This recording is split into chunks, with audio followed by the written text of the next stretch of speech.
Assalamualaikum and welcome back to Mika Chan channel.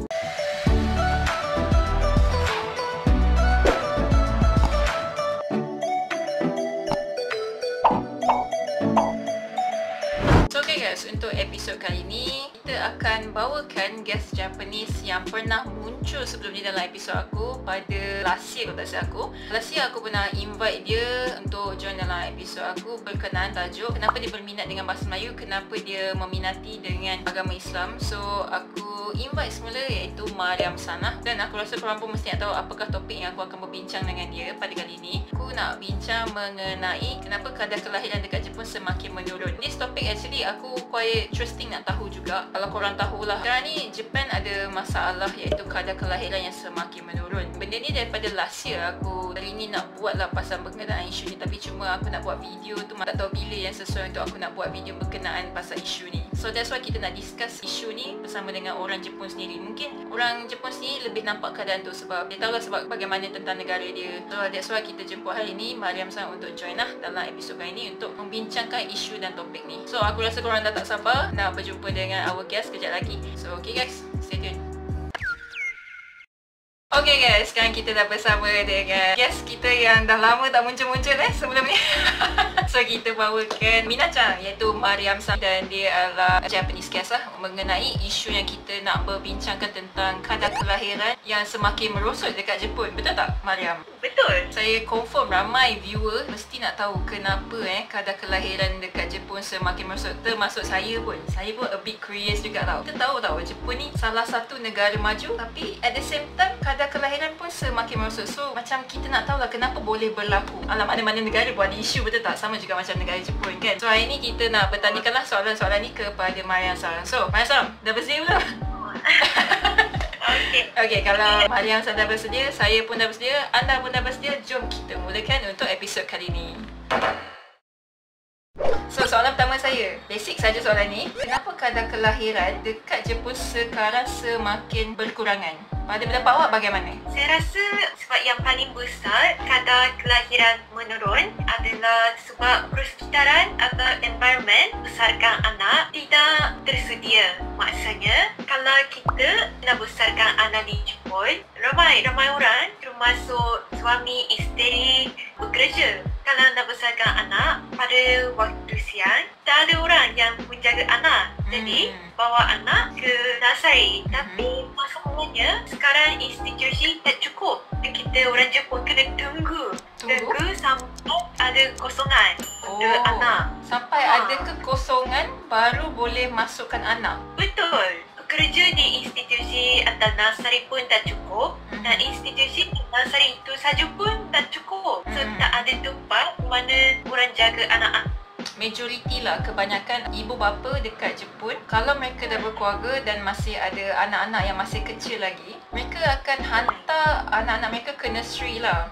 Ya betul. Oh, faham. Dekat Jepun ada tak macam hantar macam penjaga anak? Kalau dekat Malaysia, kita ada tempat penjaga anak. Macam contohlah, saya bagi contoh sebab masa zaman saya budak, ibu saya hantar dekat rumah jiran sahaja. Oh, rumah jiran. Ya, rumah jiran dia adalah penjaga anak. Dia kategori nursery juga, tapi jiran yang menjaga. Benda macam ni banyak dekat Malaysia tau. Bukan macam hantar yang memang ada satu pusat center dia panggil nursery untuk penjagaan anak tu, tak ada. Mungkin ada dekat Malaysia, especially masyarakat Melayu tak berapa effort untuk hantar ke situ sebab harga yang mahal. Ya betul. Ramai memilih untuk hantar dekat kawasan jiran-jiran, kawasan perumahan kat situ sajalah, sebab ada je orang yang memang jaga bayi, ada je orang jaga macam budak-budak, tapi yang majoriti tu yang jaga kebanyakan jiran-jiran. So saya pun salah satu yang macam tu juga. Saya membesar dengan orang lain. Orang lain tu pun saya pun panggil dia ibu juga. Dia pun macam ibu saya.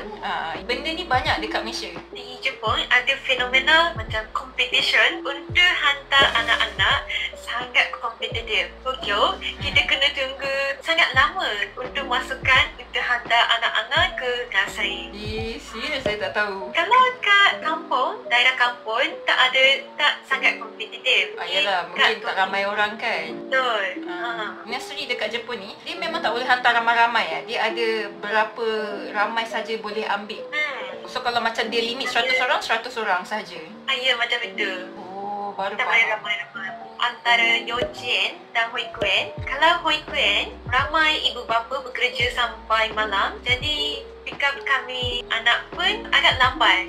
Yochien ditetapkan masa tertentu untuk pick up anak-anak. Yochien sampai pukul berapa je? Pukul 4. 4 petang. Ya, awal. Tapi kalau Hoikuen macam pukul 6 ke bagi kes kami, saya dan kakak saya kadang-kadang lambat sampai pukul 8 ke 9 sebab ibu bapa saya bekerja sampai lewat malam. Kat Malaysia kan, kita orang tadika tak adalah sampai pukul 4 petang. Pukul 11 pagi dah habis rasanya kot. 11 pagi, pukul 12 dah habis.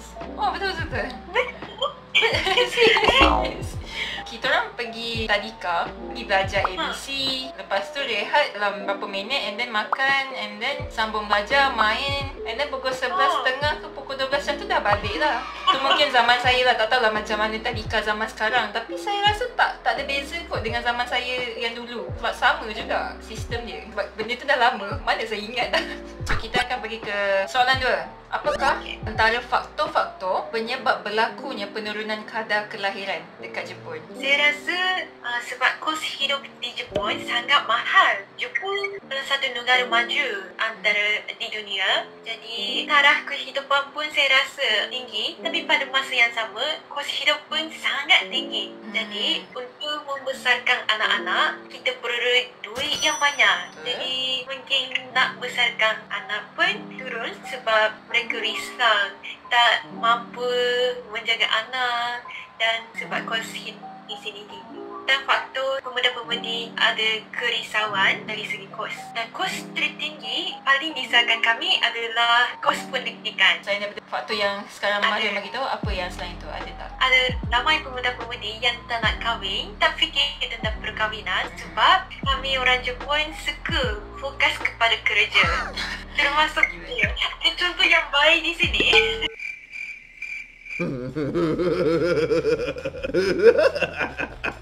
Contoh yang baik dekat sini. Bagus saya ambil awak untuk episod kali ni. Saya pun baru dapat kerja baru. Jadi dari hari Ahad sampai hari Sabtu ada kerja. Tapi saya suka. Hari weekend pun kena kerja? Ya, macam kadang-kadang dalam seminggu 7 hari saya bekerja. What? Bukan semua orang. Sebab kami orang Jepun suka fokus kepada kerja. Tak ada masa untuk cinta. Juga saya rasa satu faktor lagi, sikap orang Jepun mementingkan diri. Kami nak masa untuk berseorang saja. Tengok anime ke, tengok movie ke. Orang Jepun suka meluangkan masa untuk diri sendiri. Faham. Mina salah satu yang mementingkan diri juga ke bagaimana? Betul. Okay. Sugoi hakiri. Kalau ada lelaki yang saya sangat suka, mestilah saya meluangkan masa untuk dia. Tapi setakat ini tak ada lelaki macam itu. Saya akan mementingkan diri, menjaga diri. Tak, saya pun terkena tanya sekejap. Mariam dah ada boyfriend ke belum? Kaleshi ada? Kaleshi tak? Tak ada.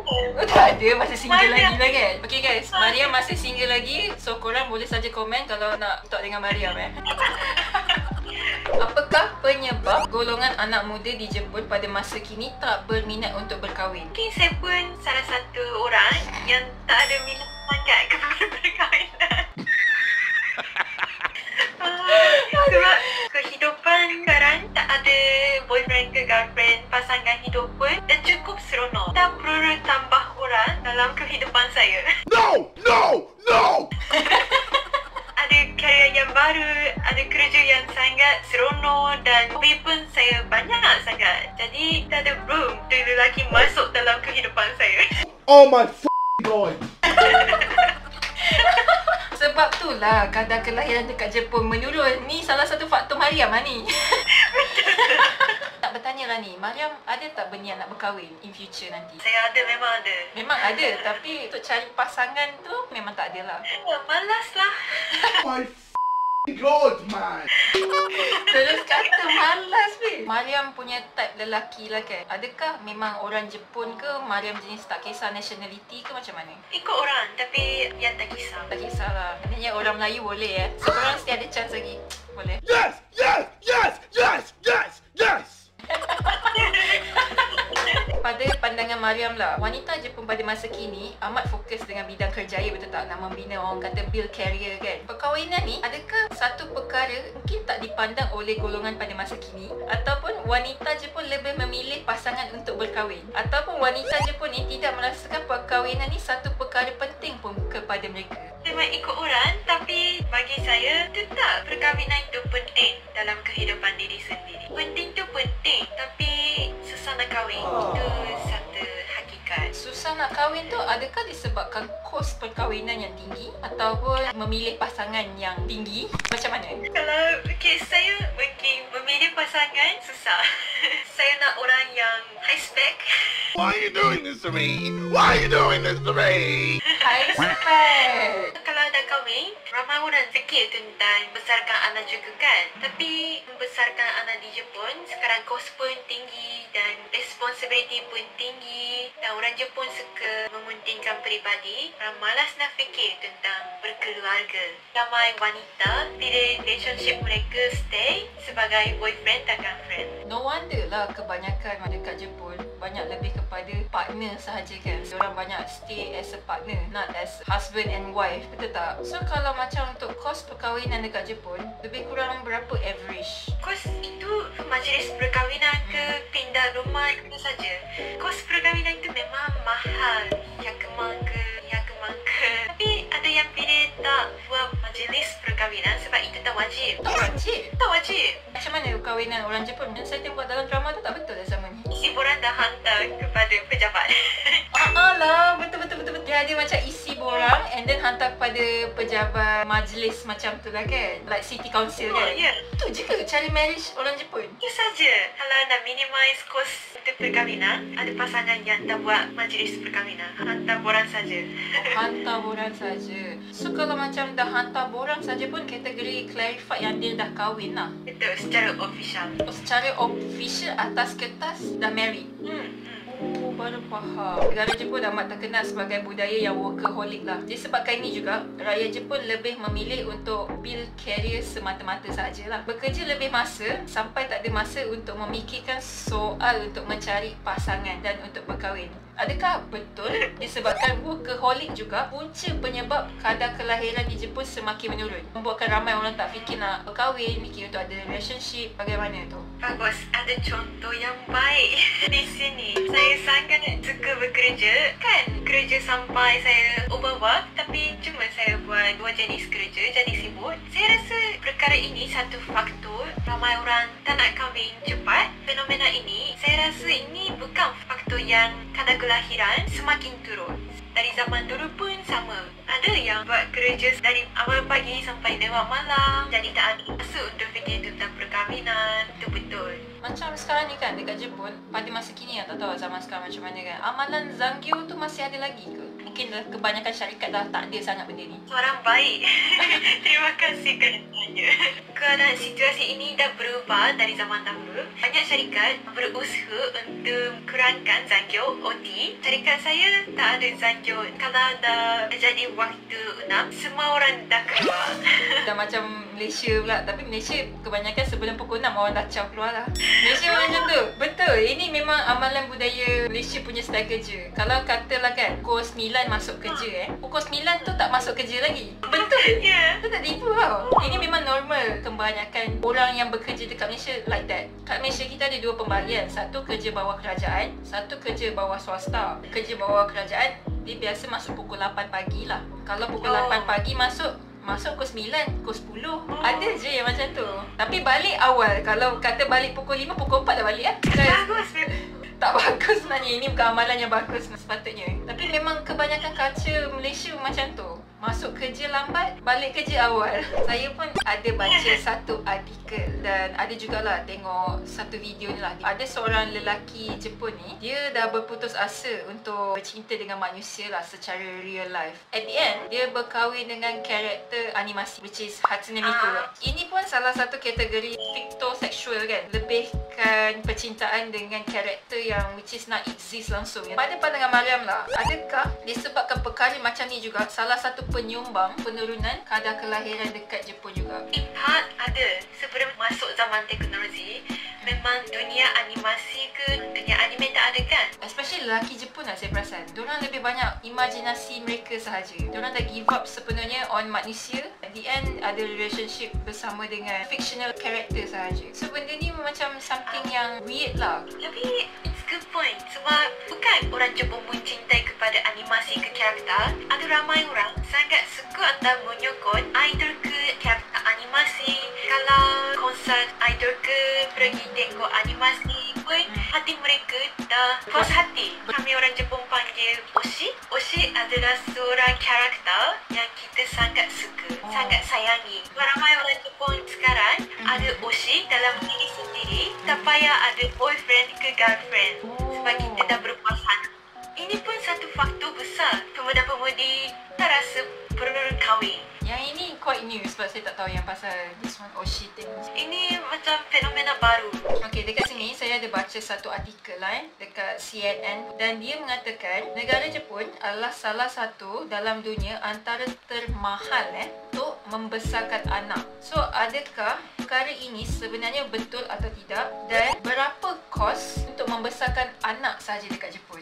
Memang kos untuk membesarkan anak di Jepun negara ini sangat tinggi. Selain daripada yuran sekolah, kita kena bayar seperti beli baju, uniform, permakanan, harga kehidupan itu sendiri dah mahal. Cuba cek dekat Google lebih kurang berapa anggaran kos. Dalam satu artikel, di umur 0 sampai 15 tahun, iaitu sampai 10 meninggal di Jepun, kira-kira 1,900 won berkerai. Saya kira aku mah Kalau ringgit, 633,000.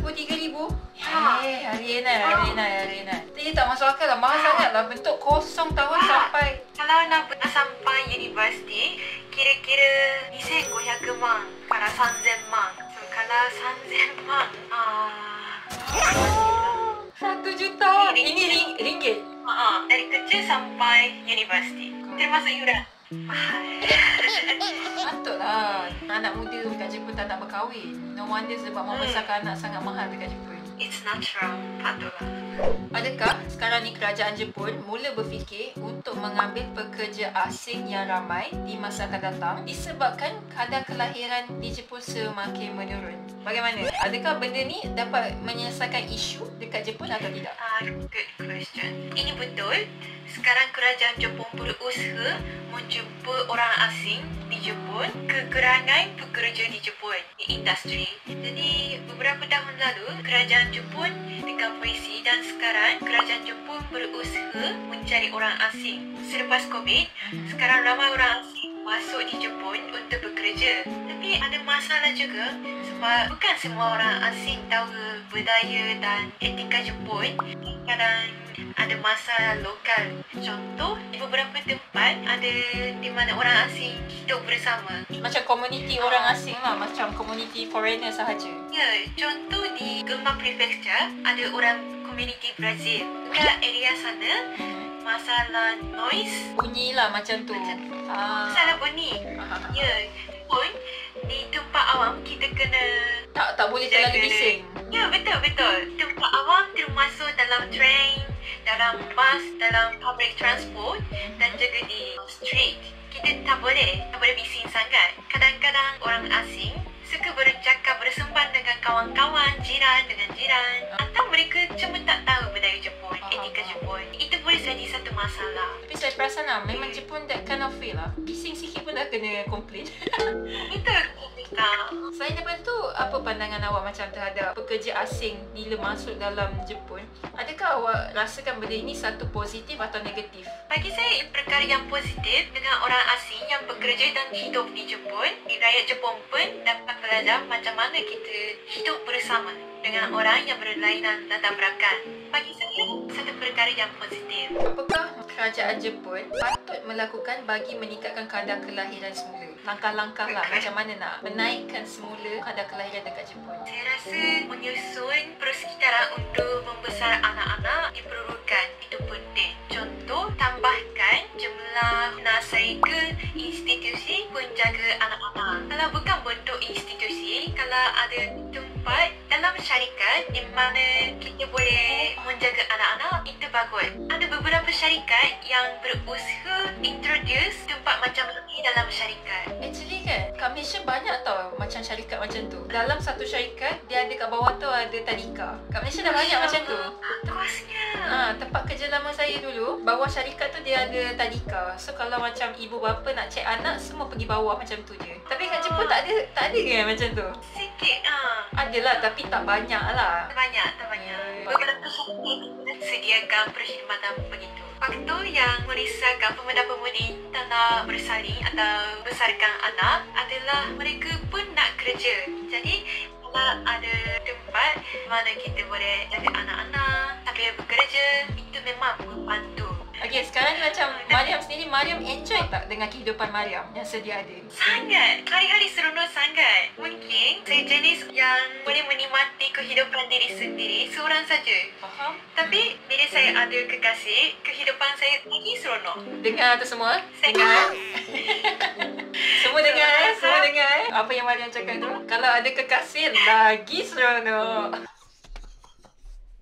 Kita pergi ke soalan yang terakhir lah. Sebagai salah satu rakyat Jepun, apakah perubahan negara Jepun yang Mariam inginkan? Apa yang awak ingin negara awak berubah? Adakah mungkin dari segi faktor ekonomi negara? Adakah mungkin disebabkan kewangan? Ataupun perubahan kehidupan yang lebih selesa? Bagaimana? Saya inginkan persekitaran di mana semua orang yang ingin belajar dapat belajar. Baik orang berada pun maupun orang miskin, iaitu orang tak ada duit. Kalau mereka mahu, saya rasa mereka patut boleh belajar di universiti. Saya pernah baca beberapa artikel. Sebenarnya ada ramai pelajar yang ingin belajar di universiti, tapi sebab iuran universiti, mereka tak boleh mampu bayar. Jadi mereka putus asa untuk belajar. Bagi pendapat saya, Japanese government should help who want to study at university in the financial situation ke.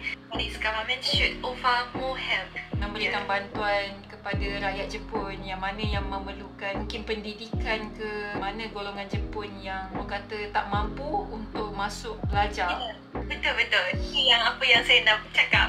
Terima kasih banyak, especially kerana sudi join untuk episod kali ini. Banyak juga soalan yang kita dah bincangkan tadi. Bertanyalah macam, so far sepanjang persoalan yang kita bertanya ni, apa yang Mariam dapat faham dengan kita punya isu yang kita buat sekarang ni? Sekarang kadar kelahiran Jepun semakin menurun. Sebab ramai pemuda-pemudi tak nak kahwin atau tak minat, malas nak mencintai seseorang. Saya pun salah satu orang macam itu. Itu apa yang saya sedar. Baru sedar Kalau saya tak buat isu ni, agaknya Mariam tak pernah sedar agak. Itulah, saya fikir kerja kena, sometimes kita kena fikir about future juga. Seronok sangat baru sekarang. So nak bekerja sampai dah tak boleh fikir benda lain dah kan? Faham.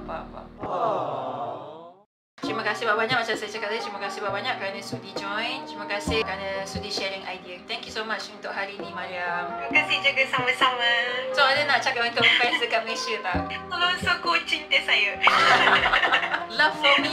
Terima kasih kerana sudi tonton YouTube ini. Saya pun seronok berbual dengan Kak Syafiqah dan saya pun dapat berfikir tentang perkahwinan dan juga tentang politik Jepun. Saya seronok sangat bincangkan tentang topik ini. Terima kasih ya. Sama-sama, saya pun seronok juga dapat tahu juga pasal kadar kelahiran dekat Jepun sekarang. So, sedikit kita dapat sharing ilmu lah. Mariam pun dapat ilmu, saya pun dapat ilmu juga. Guys, thank you pada episod kali ini dan terima kasih kerana sudi menonton seperti biasa. So, kalau korang menyukai dengan episod kali ini, jangan lupa untuk subscribe channel dekat bawah seperti biasa. Dan jangan lupa untuk berikan like dekat sini dan jangan lupa untuk berikan share. So, sampai kita berjumpa lagi lah, insyaAllah. Ya, sampai kita berjumpa lagi dalam episod akan datang guys. Bye-bye. Assalamualaikum. Mata ne. Salam.